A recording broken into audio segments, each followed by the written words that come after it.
Yang mulia para pemimpin ASEAN, Bapak Ibu para pebisnis di kawasan yang saya hormati.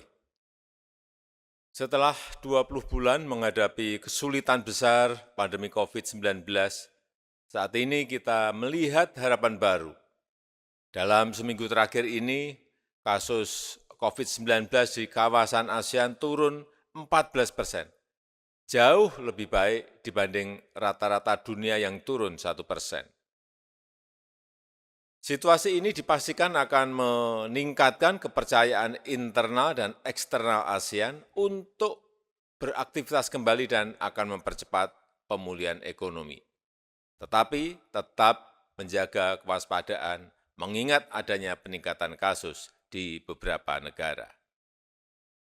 Dalam menghadapi pandemi sekarang ini, kita tidak hanya ingin pulih kembali, tetapi kita ingin mencuri kesempatan dalam pandemi untuk melakukan reformasi struktural untuk pertumbuhan ekonomi yang inklusif dan berkelanjutan di kawasan ASEAN. Peluang ini sangat besar untuk bisa kita lakukan.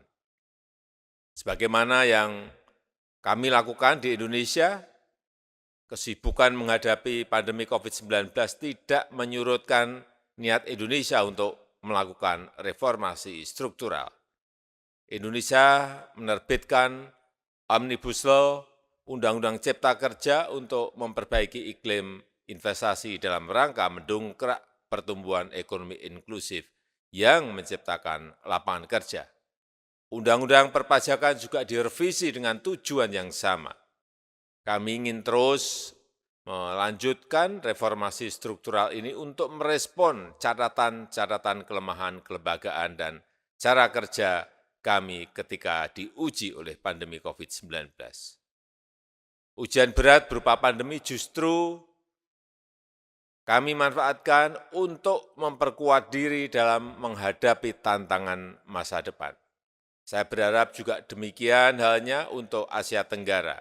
Sebagai kesatuan masyarakat ekonomi, ASEAN merupakan kawasan yang harus mengambil pelajaran dari krisis dan melakukan perbaikan diri secara fundamental di tingkat kawasan. Yang mulia, para pemimpin ASEAN, para pebisnis yang saya hormati, kesamaan visi, semangat, berkolaborasi, dan kebersamaan langkah merupakan kunci utama kebangkitan ekonomi ASEAN.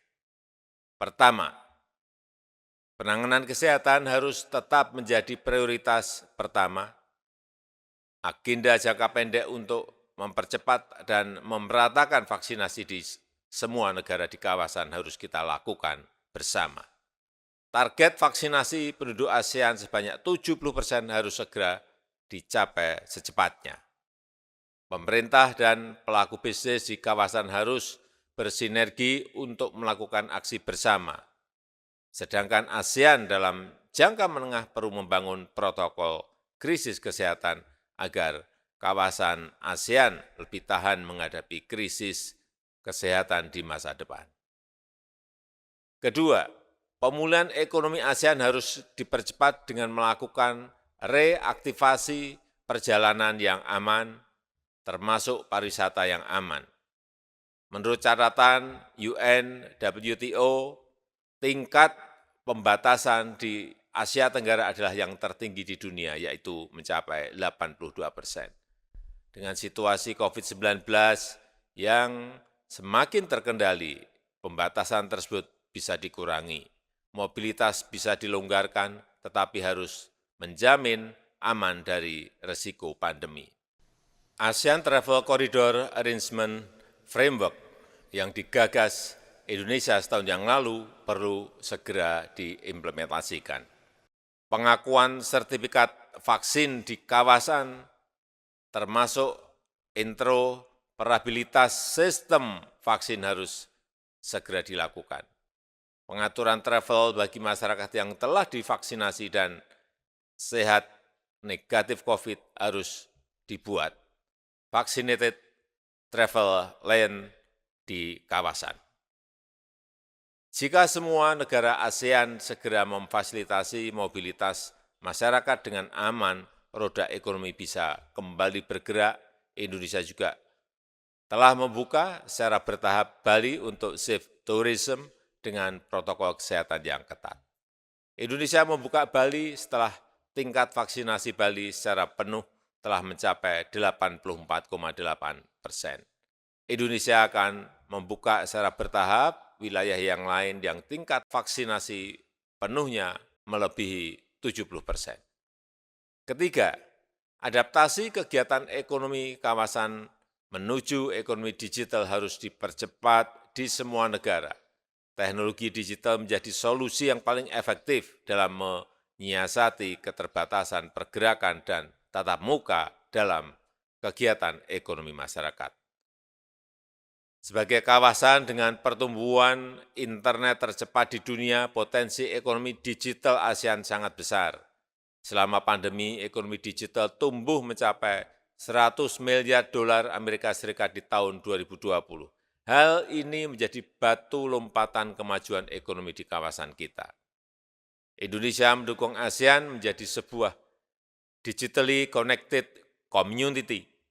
Pemerintah Indonesia juga telah menyusun peta jalan Indonesia digital tahun 2021-2024 sebagai panduan strategis perjalanan transformasi digital Indonesia. Nilai ekonomi digital Indonesia juga sangat menjanjikan, diperkirakan mencapai 124 miliar dolar Amerika Serikat pada tahun 2025, setara dengan 40% total nilai ekonomi digital Asia Tenggara. Saat ini Indonesia memiliki startup sebanyak 2.229, kelima terbesar di dunia. Indonesia juga memiliki 1 dekakorn dan 6 unicorn, dan kami membuka peluang investasi sebesar-besarnya di sektor ekonomi digital di Indonesia. Bapak Ibu sekalian, ekonomi kawasan ASEAN bukan hanya akan pulih kembali, tetapi juga bisa melakukan lompatan kemajuan serta tumbuh bersama secara berkeadilan dan berkelanjutan. Langkah cepat bersama dalam penanganan kesehatan, reaktivasi perjalanan yang aman, serta akselerasi ekonomi digital yang berkeadilan menjadi gerbang bersama untuk pulih bersama dan maju bersama. Terima kasih.